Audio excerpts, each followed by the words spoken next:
How do you create fog or mist in a watercolor painting? Let's find out. Hi, I'm Alisa of Alisa Laporte Art, and I've been having some requests on how to create fog or mist in watercolors. So today I thought we would do just that. You can check out my blog for this sketch and more info about this painting in the description. Using a kneaded eraser, I'm going to rub off some of the graphite, and then I'm going to go in and just wet my paper and get it nice and saturated, preparing my wash as it soaks into the paper. You want to start adding pigment as soon as the paper loses its shine. So it's still wet, but it's not soaking wet. So it's not going to bleed everywhere. You're still going to have some control, but your paint will have very soft edges. And because it's still wet, you're going to be able to work with it. It's not going to leave hard lines, and you're not going to have it stuck there in that place. You can go into your water, as you can see I'm doing here, and going into water and bleeding it out, creating that really foggy, misty feel that we want to go on. So I'm just getting the main parts of the mountain that I really want to leave dark, but I really want them to have those soft edges. I want to define our mountains, but I don't want them to be completely there because they're in the mist and the fog. So I really want to keep those very light. And I'm going to go back in with some clean water on a different brush.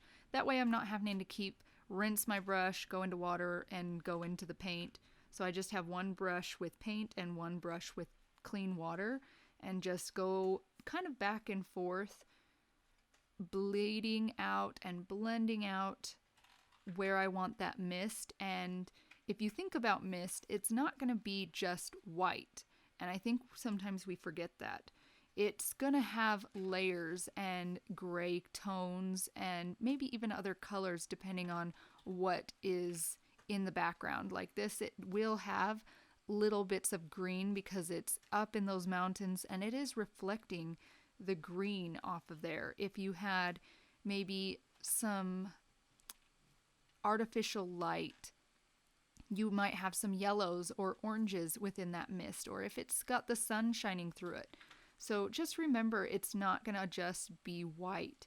You're going to have some colors and some layers that are darker than others. I mean, if you look at the clouds when it's all foggy and misty, you can see some that look really dark where others look white and just block everything out. So we need to remember this as we are doing our painting.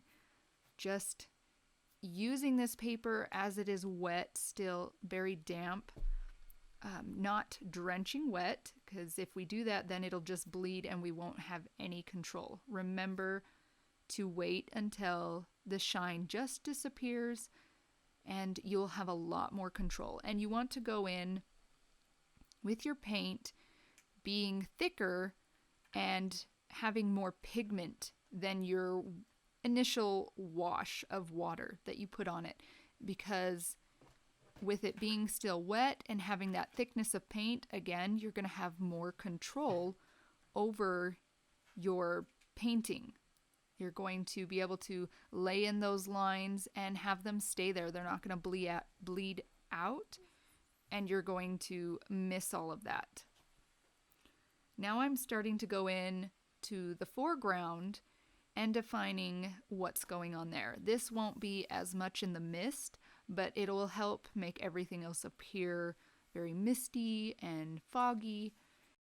My reference photo is from Pixabay, which is a royalty-free site, and I do have a link to my blog in the description below where you can download a copy of the sketch if you would just like to use the sketch I did from this. The gray I'm using in all of this is actually a mixture of burnt sienna and ultramarine blue.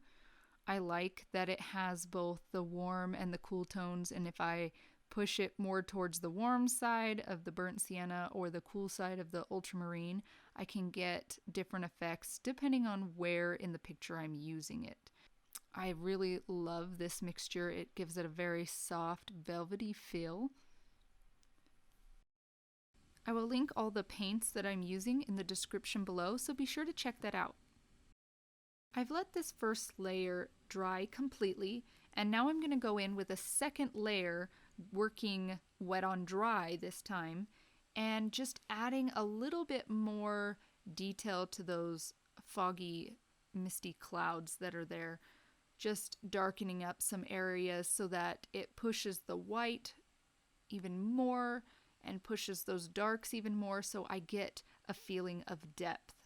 And I just want to kind of play around with it and working, of course, wet on dry and going in with some pigment and then immediately going in with some clean water to just blend it out so it's not too dark, and just allowing it to do what watercolor does. Just kind of be free and flow and just look like the mist is running through there.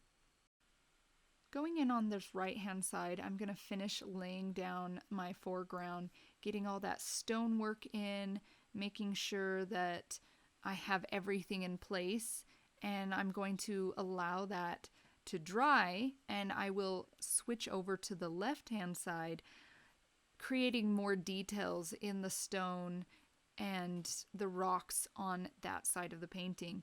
I want to jump around my painting, waiting for things to dry and finishing up other areas that have already dried. This allows me to not waste time, and I can just work my way through the painting. When creating mist or fog, you need to remember there's a delicate balance between having your hard and your soft edges, because it helps you define what's in the fog and what is right there in front of you that you can see and is more solid. Those hard edges will show you where those things that are up close and right by you, whereas the fog is going to push everything back, make everything look blurry. So you want to use the soft edges, which is why we want to go in and make sure that we do things wet on wet, because it will give us those soft edges. And you do want to keep a brush with clean water and make sure you're blending those out so that the edges do continue to stay soft and don't get hard. Because even if you're painting wet on wet, if you leave an area in a certain way, you can get some hard edges with that too. It might be a lighter hard edge, but it will still be there. So make sure you're blending things out. And then in your foreground or things that are closer to you, you're going to want to use those hard edges and have the painting more distinct and less blurred. This will give you an appearance of depth and push everything back away from you. I'm going to go in with some color here. I'm using a raw sienna for this dirt. And then I'm going to go in with some sap green as well, and some Indian yellow for those highlights. And I'm just going to blend those out, kind of going over top because I've allowed those stones and that foreground gray tone to completely dry, so I can kind of paint on top of them, around them, and it's not going to affect them too much. They're not going to bleed. Even if I may want some areas to bleed, I can always work with that, and you can add a little bit more gray if you really want to have some bleeding going on there. I love the pop of color and the feel that it brings to this. It really starts to kind of come alive and come off the page as you really start pushing your values. And with this mist, you do want to focus on your values, where your shapes are, everything. Otherwise, it's going to feel very flat. So even though you're working this way, you still need to remember to focus on your values always in every painting. Just look at those. Where are my highlights? Where are my dark shadows? And push those, sometimes even a little further than you think they might be. Put your picture in black and white. Check it out. Put your painting in black and white periodically throughout your painting so you can check how your values are going. If you maybe use the wrong color, you can always go in and maybe use a different color to make sure you're getting those values correct. I just love going in here, creating some little details, and starting to really feel like my picture's coming together. You go through periods where you think your painting is just really messed up, it's not looking good, but if you push past that and just continue, maybe take a break and stop for a little bit, turn it upside down, come back with fresh eyes, you'll be amazed at how you can turn a painting around, and what felt like a disaster is actually an amazing painting. So never give up on them. Even if they turn out really horribly bad, you learn something from it. You have grown from it. You learn what not to do, and you're like, okay, now I can step back, maybe write on the back of your painting what you learned from it, the good, the bad, everything. That way you can use that as a tool to help you progress in your painting for the next one. You know what not to do, you know what to do, what worked for you, what did not work for you. Pay attention to your surroundings. Was it too hot and your paper dried too quickly? Was it too cold and it took forever to dry? Pay attention to those things. Here I'm just going back in, creating more details within the mountains, within that fog, darkening up areas that need to be darkened, adding a little bit more details in that foreground where I want them. I'm going to have a tree there in the end, but we haven't got to that yet. That's probably going to be one of the last things I do, because it is going to be a focal point in my painting, being the only tree in the entire painting. And that tree will actually guide us through the painting and help us get back to those mountains. But you want to circle your painting. You want to be able to kind of keep your eyes within it. You don't want something leading you off the page. So be careful where you would put your tree. I'm going to put mine just slightly off center, and be able to keep you in, because it'll just direct your eye to those mountains. The mountains kind of curve you over the tops of those and bring you back down into those mountains. So it kind of has this circular feel to it. I hope you enjoy the rest of this video as I go in and finish all the detailing and turn on some music for you.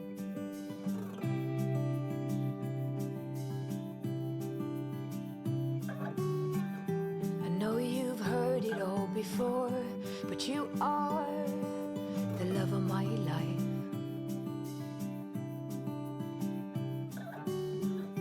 I knew when you came through the door that you are the love of my life.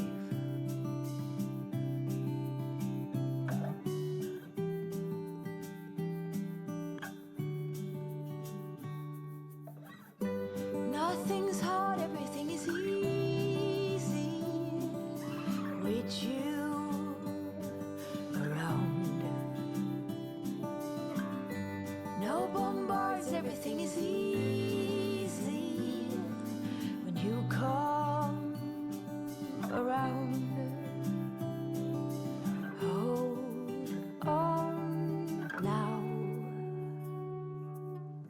I remember meeting you in a dream, thinking that's the love of my life.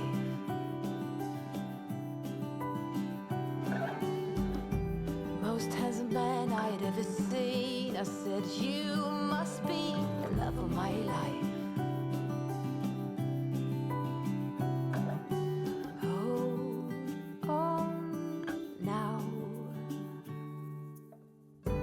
Nothing's hard, everything is easy with you around. No bombards, everything is easy when you come around. Hold on now. Don't let go.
Life is a winding road, no telling where it goes.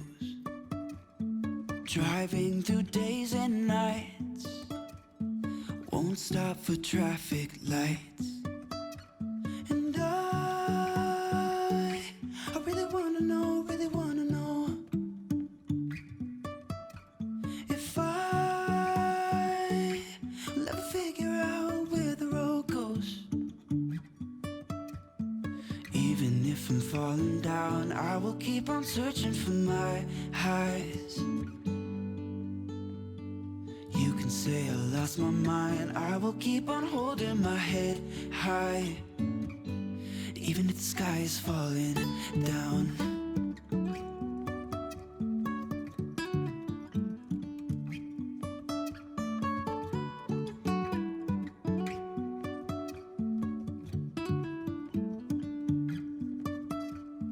Jumping from cliffs so high, trusting our wings to fly.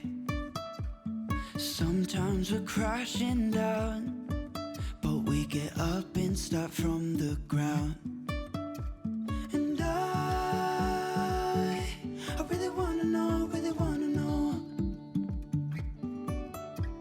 if I will ever figure out where the road goes.